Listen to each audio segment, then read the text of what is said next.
नमस्कार दोस्तों, मैं आपका दोस्त एडवोकेट वीरेंद्र सिंह खुराना उपस्थित आज नए निर्णय के साथ।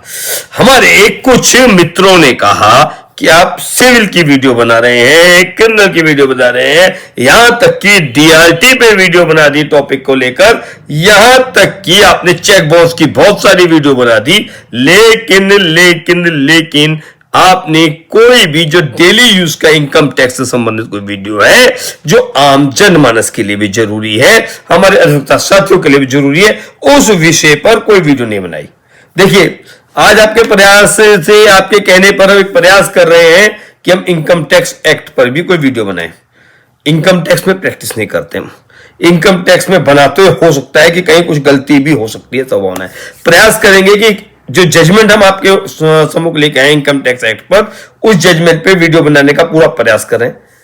आप अपने सुझाव के माध्यम से बताइएगा कि हम अपने इस प्रयास में कहां तक सफल हुए। सिंपल, साधारण, सरल भाषा में हम लोग जो वीडियो बनाते हैं उसमें जो आप लोगों का प्रेम मिल रहा है उसके लिए हम आप लोगों के आभारी हैं। लेकिन सुझाव देना भी बहुत जरूरी है। आप सुझाव जरूर दें कि हाँ, कहां पर कमी रह गई। वही निवेदन, यदि अभी तक आपने हमारे चैनल को सब्सक्राइब नहीं किया है या आप पहली बार इस चैनल पर आए तो हमारे इस चैनल को सब्सक्राइब कर दें। कोई कमी हो तो भी बताएं, अच्छे लगे तो लाइक करें, शेयर करें, सब्सक्राइब करें। ठीक है, चलिए तो शुरू करते हैं आज के विषय में। आयकर कानून के तहत एक अत्यंत महत्वपूर्ण और लंबे समय से विवादित विषय पर आज की वीडियो है। नॉन कंपीट फीस, यानी कि नॉन कंपीट फीस यह एक ऐसा विषय है जिस पर देश के विभिन्न उच्च न्यायालयों के अलग अलग मत थे। यानी कि नॉन कंपीट फीस क्या है यह भी समझने का प्रयास करेंगे और विभिन्न हाईकोर्ट के अपने अपने इस पर विचार जो है उसको भी देखने का प्रयास करेंगे। कई मामलों में पिछले 20 वर्षों से अधिक समय से लंबित रहे हैं इसी मामले को लेकर कई मामले, लेकिन अब माननीय उच्चतम न्यायालय ने इस विषय पर अंतिम और स्पष्ट निर्णय दे दिया। यानी कि नॉन कंपीट फीस क्या है, इस पर माननीय सुप्रीम कोर्ट ने सारी दुविधाओं को दूर करते हुए अपना एक मत दिया है। आज उसी मत को, सुप्रीम कोर्ट के उसी निर्णय को हम लोग अवलोकन करेंगे, विश्लेषण करेंगे सरल हिंदी भाषा में। नॉन कंपीट फीस पूंजीगत व्यय है या राजस्व व्यय? सबसे बड़ा विवाद यह रहता है ना कि जो नॉन कंपीट फीस है वो पूंजीगत विषय है या राजस्व व्यय है। इसको आज हम लोग देखेंगे और क्या इस विषय पर अवमूल्यन यानी कि डेप्रिसिएशन मिलेगा या नहीं। यानी कि नॉन कंपीट फीस है जो है वो पूंजीगत व्यय है या राजस्व व्यय है और इस पे क्या अवमूल्यन यानी कि डेप्रिसिएशन मिलेगा या नहीं, इस विषय पर आज हम लोग चर्चा करेंगे।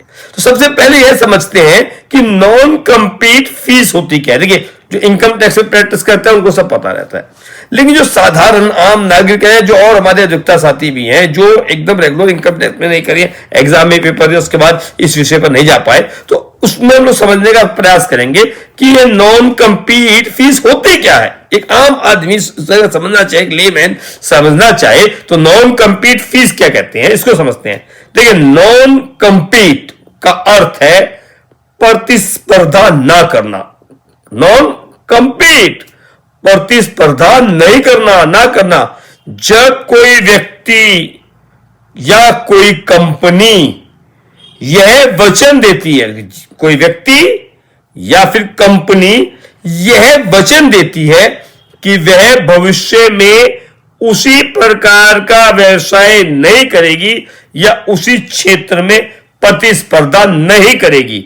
जब कोई व्यक्ति, देखिए समझिए, व्यक्ति क्या, जब कोई व्यक्ति यह वचन देता है कि वह भविष्य में उसी प्रकार का व्यवसाय नहीं करेगा या उसी क्षेत्र में प्रतिस्पर्धा नहीं करेगा, या जब कोई कंपनी यह वचन देती है कि वह भविष्य में उसी प्रकार का व्यवसाय नहीं करेगी या उसी क्षेत्र में प्रतिस्पर्धा नहीं करेगी और इस वचन के बदले उसे धनराशि दी जाती है। उस वचन के बदले, कौन से वचन के लिए? कि उसी क्षेत्र में व्यवसाय नहीं करेगा या करेगी, यानी कि व्यक्ति है तो करेगा, कंपनी है तो करेगी, या उसी क्षेत्र में प्रतिस्पर्धा नहीं करेगा, नहीं करेगी, और इस वचन के बदले उसे धनराशि दी जाती है, तो उस धनराशि को कहा जाता है नॉन कंप्लीट फीस। कितने साधारण सिंपल सही है। आप व्यवसाय कर रहे हैं, आप कहते हैं कि नहीं जी मैं इस व्यवसाय में आगे से ना तो व्यवसाय करूंगा ना इसमें कोई प्रतिस्पर्धा करूंगा, आपको धनराशि दे दी गई, तो नॉन कंप्लीट फीस हो गई वो, कंपनी हो चाहे व्यक्ति हो। अब उदाहरण समझने, उदाहरण क्या हो सकता है, उदाहरण समझते हैं। इसका एक उदाहरण से समझने का प्रयास करते हैं कि उदाहरण में क्या हो सकता है। मान लीजिए कंपनी ए अपना व्यवसाय करती है, या कंपनी जो ए अपना व्यवसाय करती है वह कंपनी खा को बेच देती है। ए ने अपने व्यवसाय को खा को बेच दिया और यह शर्त रखती है कि अगर 10 वर्षों तक उसी व्यवसाय में प्रवेश नहीं करेगा तो उसे धनराशि देगी। यानी कि ए ने यह वादा किया कि मैं आपका ये व्यवसाय बेच रहा हूं और मैं 10 सालों तक इसी व्यवसाय को नहीं करूंगा, यानी कि आपके लिए कोई कंपटीशन कोई प्रतिस्पर्धा नहीं रखूंगा। इस बात की, इस गुडविल की उसने पेमेंट ले ली। अब कंपनी खास के बदले जो उसे एक पैसे का भुगतान करती है, मान लीजिए 1 लाख रुपए का भुगतान कर दिया, 2 लाख कर दी, राशि कुछ भी हो सकती है, एक व्यवसाय कर दिया और उसका भुगतान कर दिया बी ने। यानी ए ने अपना व्यवसाय बेचा, कहा मैं इस नाम से इस को व्यवसाय नहीं करूंगा, एक धनराशि बी से ले ली। अब वो 1 लाख रुपए जो कहलाएगा वो नॉन कंप्लीट फीस कहलाएगी। यानी कि बी ने इसी बात को 1 लाख रुपए दिया कि आप व्यवसाय को नहीं लेंगे, और 1 लाख था नहीं, 1 लाख 2 लाख 20 लाख 1 करोड़ 80 लाख करोड़ 180 करोड़ कोई भी राशि हो सकती है, करोड़ में हो सकती है। तो ए ने अपना व्यवसाय कंपनी को बी को बेच दिया और बी को ए ने कहा कि मैं 10 साल तक इस नाम से कोई काम नहीं करूंगा, इस व्यवसाय को नहीं करूंगा, आपके लिए कंपटीशन को प्रतिस्पर्धा नहीं लाऊंगा। इसके बदले उन्हें पैसे ले लिए। यह हो गया जो भुगतान किया गया नॉन कंप्लीट फीस। अब आयकर में विवाद कहां से प्रारंभ हुआ? अब विवाद यहां से प्रारंभ हुआ कि आयकर कानून पूछता है क्या यह भुगतान राजस्व व्यय है या पूंजीगत व्यय। यानी कि ए ने मान लीजिए ए ने अपनी संपत्ति को बेचा बी को, जैसे जिस मुकदमे की हम चर्चा कर रहे हैं, और बी को 180 करोड़ रुपए बी ने इस बात के लिए कि आप इसमें 180 करोड़ रुपए दे दिए, 180 करोड़ रुपए जो बी ने ए को दिए कि आप इससे 10 साल तक इसमें कोई व्यवसाय नहीं करेंगे। अब विवाद क्या प्रारंभ हुआ कि आयकर कानून पूछता है कि जो 180 करोड़ रुपए दिए ना, ये राजस्व व्यय है या पूंजीगत व्यय। यदि यह राजस्व व्यय हुआ तो उसकी पूरी कटौती तुरंत मिल जाएगी, लेकिन यदि यह पूंजीगत व्यय हुआ तो इसकी सीधी कटौती नहीं मिलेगी, केवल डेप्रिसिएशन अवमूल्यन मिलेगा। इसी एक प्रश्न पर इस जजमेंट का पूरा विवाद खड़ा हो गया।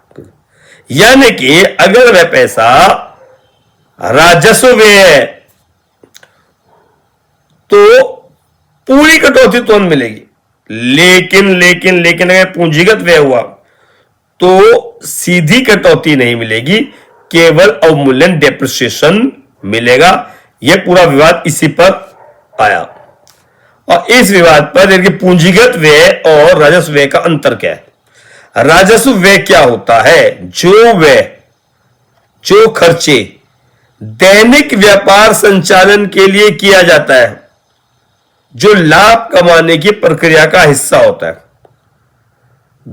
जो व्यय दैनिक व्यापार संचालन के लिए किया जाता है, व्यापार के संचालन के लिए किया जाता है, व्यापार के संचालन के लिए जो व्यय किया जाता है, जो लाभ कमाने की प्रक्रिया का हिस्सा होता है, जो प्रोसीजर है ना लाभ कमाने का, उसका एक हिस्सा तो होता है वो, और लेकिन व्यापार के संचालन के लिए किया जाता है राजस्व व्यय।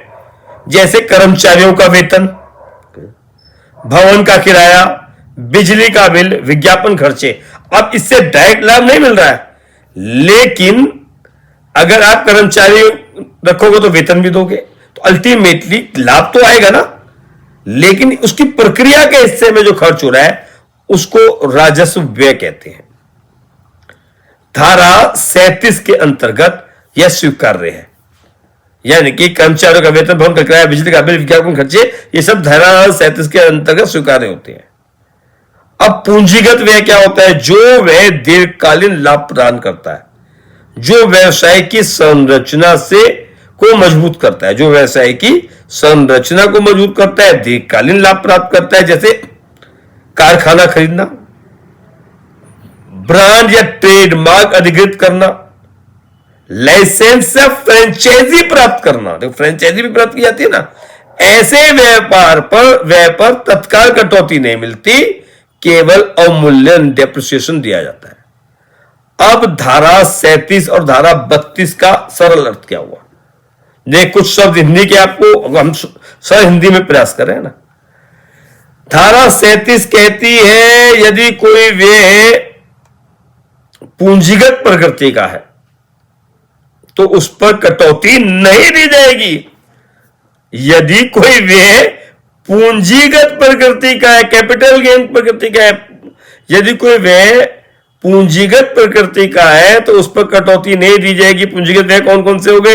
कारखाना खरीदना, ब्रांड या ट्रेडमार्क अधिकृत करना, लाइसेंस या फ्रेंचाइजी प्राप्त करना। तो ऐसे में आपको कटौती नहीं दी जाएगी। तो धारा 32 क्या कहती है? यदि कोई परिसंपत्ति अमूर्त परिसंपत्ति हो, जैसे तकनीकी ज्ञान, पेटेंट, कॉपीराइट, ट्रेडमार्क, लाइसेंस या कोई अन्य व्यापारिक अथवा वाणिज्यिक अधिकार, तो उस पर अवमूल्यन दिया जाएगा। यानी कि 37 कहती है कि वह पूंजीगत प्रकृति का है तो उस पर कटौती तो नहीं दी जाएगी। धारा 32 कहते हैं कि परिसंपत्ति अमूर्त परिसंपत्ति हो, जैसे तकनीकी ज्ञान, पेटेंट, कॉपीराइट, ट्रेडमार्क, लाइसेंस या कोई अन्य व्यापारिक अथवा वाणिज्यिक अधिकार, तो उस पर अवमूल्यन डेप्रिसिएशन दिया जाएगा। अब प्रश्न यह था कि क्या नॉन कंपीट अधिकार एक व्यापारिक या वाणिज्यिक अधिकार है? कितना इंपॉर्टेंट देखिए प्रश्न है कि क्या नॉन कंपीट अधिकार एक व्यापारिक या वाणिज्यिक अधिकार है? इस प्रश्न पर उच्चतम न्यायालयों के परस्पर विरोधी निर्णय, यानी कि नॉन कंपीट अधिकार को कहीं पर व्यापारिक या वाणिज्यिक अधिकार बताया, कहीं पर नहीं बताया गया है। दिल्ली उच्च न्यायालय ने क्या कहा? नॉन कंपीट फीस पूंजीगत व्यय है, लेकिन यह अमूर्त परिसंपत्ति नहीं है, इस पर अवमूल्यन नहीं मिलेगा। ये धारा 32 कह रही है कि अमूर्त परिसंपत्ति, इंटेलेक्चुअल प्रॉपर्टी, अमूर्त परिसंपत्ति यानी कि इंटेलेक्चुअल प्रॉपर्टी, क्योंकि क्या अमूर्त परिसंपत्ति समझने में दिक्कत आ सकती है कि शुद्ध हिंदी जब हो जाए तो अमूर्त परिसंपत्ति नहीं है। जब अमूर्त परिसंपत्ति नहीं है तो 32 में जो अवमूल्यन मिल रहा है सेक्शन 32 का वो नहीं मिलेगा, इसलिए इसमें अवमूल्यन नहीं मिलेगा। अब मद्रास उच्च न्यायालय क्या कहता है? देख, दिल्ली हाईकोर्ट कहता है अमूर्त इंटेलेक्चुअल प्रॉपर्टी नहीं है, अवमूल्यन नहीं मिलेगा। मद्रास उच्च न्यायालय कहता है नॉन कंपीट एक मूल्यवान व्यापारिक अधिकार है और इस पर अवमूल्यन दिया जाना चाहिए। दिल्ली हाईकोर्ट कहता है डेप्रिसिएशन नहीं मिलना चाहिए। मद्रास हाईकोर्ट कहता है अवमूल्यन है कि डेप्रिसिएशन मिलना चाहिए। बॉम्बे उच्च न्यायालय ने कहा non compete fees intellectual property है, अमूर्त परिसंपत्ति है और अवमूल्यन स्वीकार्य है। इन्हीं विरोधाभासी निर्णयों के कारण जो यह मामला था, यह मामला पहुंचा सुप्रीम कोर्ट में, और जब सुप्रीम कोर्ट में पहुंचा तो सुप्रीम कोर्ट ने 3 महत्वपूर्ण प्रश्नों पर विचार किया। पहला प्रश्न, क्या नॉन कंपीट फीस राजस्व व्यय है? क्या नॉन कंपीट फीस राजस्व व्यय है?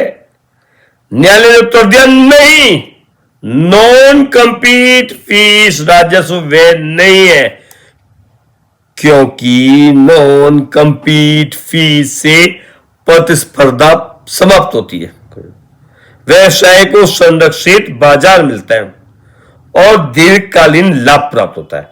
अतः देखिए क्या होता है, एक तो प्रतिस्पर्धा समाप्त होती है, कंपटीशन खत्म होता है, व्यवसाय को संरक्षित बाजार मिलता है और दीर्घकालीन लाभ प्राप्त होता है। अतः यह पूंजीगत व्यय है।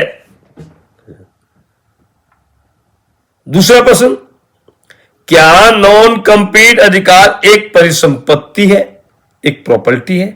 न्यायालय ने कहा हां, यह केवल नकारात्मक शर्त नहीं है बल्कि एक मूल्यवान व्यापारिक अधिकार है जो व्यवसाय को प्रत्यक्ष लाभ प्रदान करता है। अतः यह एक इंटेलेक्चुअल प्रॉपर्टी यानी कि एक अमूर्त परिसंपत्ति है। यानी कि जो प्रश्न था कि क्या नॉन कम्पीट अधिकार एक परिसंपत्ति है, न्यायालय ने कहा हाँ, यह केवल नकारात्मक शब्द नहीं है बल्कि मूल्यवान व्यापारिक अधिकार है और जो व्यवसाय को प्रत्यक्ष लाभ प्रदान करता है, अतः एक अमूर्त परिसंपत्ति इंटेलेक्चुअल प्रॉपर्टी है। तीसरा प्रश्न, क्या इस पर अवमूल्यन मिलेगा? वेरी इंपॉर्टेंट प्रश्न। न्यायालय ने कहा धारा 32 में प्रयुक्त शब्द कोई अन्य व्यापारिक या वाणिज्यिक अधिकार का दायरा बहुत व्यापक है। यानी कि धारा 32 में शब्द लिए गए हैं कि कोई अन्य व्यापारिक या वाणिज्यिक अधिकार का दायरा बहुत व्यापक है। आप इसको संकुचित ना करें। नॉन कम्पीट अधिकार इसी श्रेणी में आता है और जब इस श्रेणी में आता है तो इसलिए इस पर अवमूल्यन मिलेगा नहीं मिलेगा? मिलेगा। अगर वह इस श्रेणी में न्यायालय ने कह दिया कि एक इस श्रेणी में आएगा तो फिर अवमूल्यन भी तो मिलेगा भाई।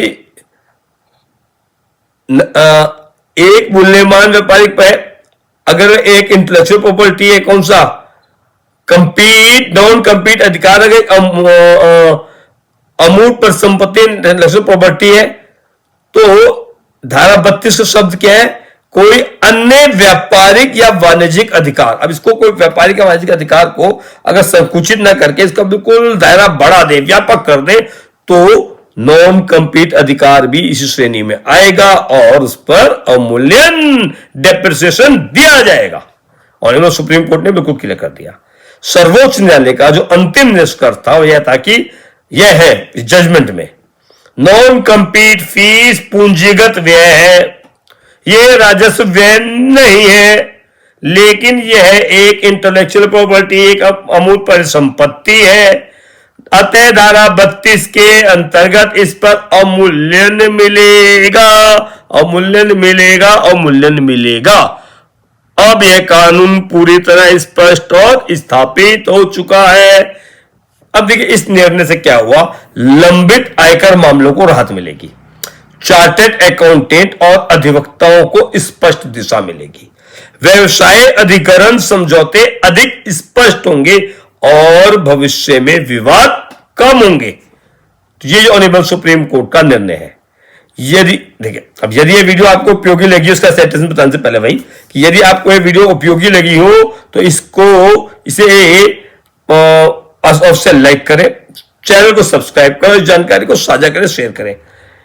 हम इसी प्रकार के निर्णय रोज आपके सम्मुख लाते हैं और प्रयास ये रहता है कि कानून की कोई ना कोई वीडियो रोजाना आपके सम्मुख लेकर आए, जिससे देखिए ज्ञान का आदान प्रदान हो।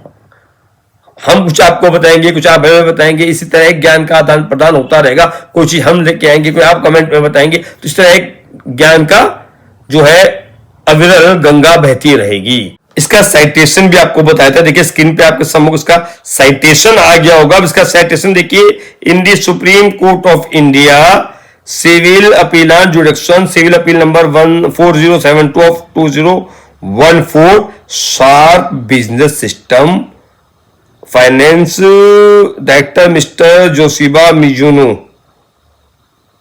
अपीलांट हो गई versus commissioner of income tax third and with civil appeal number 15048 of 2025 as in out of SLP number 16277 upon 2014, civil appeal number 15049 of 2025 as in out of SLP number 719 of 2020, civil appeal number 15050 of 2025 as in out of SLP number 38046 of 2025 arising out of diary number 22308 of 2022, civil appeal number 15051 of 2025 as in out of SLP number 24756 of 2014 as in out of SLP CA number 2014। और अब इसमें देख लेते हैं कि कौन सी date का judgment है, ये भी देख लेते हैं। और इसमें जस्टिस कौन है, इसमें उनको भी हम लोग एक बार देख लेते हैं कि इसमें कौन कौन इसमें जस्टिस है और कौन सा। ये एक देखिए जस्टिस जो है मनोज मिश्रा जस्टिस उज्जवल भुवन जी का जजमेंट है, न्यू दिल्ली है, दिसंबर 19 2025। ऑनरेबल सुप्रीम कोर्ट का दिसंबर 19 2025 का निर्णय है। Manoj Mishra and justice Manoj Mishra justice Ujjwal Bhuvan ji का जजमेंट है। इसका क्यूआर कोड को भी स्क्रीन में लगा लेते हैं। क्यूआर कोड आ गया 2025 INSC 1481 2025 INSC 1481। तो हमने इसको भी लगा दिया। देखिए क्यूआर कोड से लाभ क्या होता है, क्यूआर कोड से आप जजमेंट को क्यूआर कोड से सर्च कर सकते हैं, क्योंकि जजमेंट सर्च करना भी जरूरी है ना। ऑथेंटिक तो जजमेंट से ही आपको मिलेगा, जजमेंट पूरा पढ़ना पड़ेगा। हो सकता है कहीं हमसे कोई गलती भी हो जाए तो वो पूरा मिलेगा। हम लोगों का प्रयास ये रहता है कि आपके सम्मुख सरल हिंदी भाषा में निर्णय का विश्लेषण लेकर आए। आप लोगों के सम्मुख हम रोजाना ही इस प्रकार की वीडियो लेके आते रहते हैं। कल फिर किसी नए विषय के साथ आपको सम्मुख हाजिर होंगे, किसी जजमेंट के साथ या कानूनी विषय के साथ आपके सम्मुख कल फिर हाजिर होंगे। तब तक के लिए सभी को नमस्कार नमस्कार नमस्कार।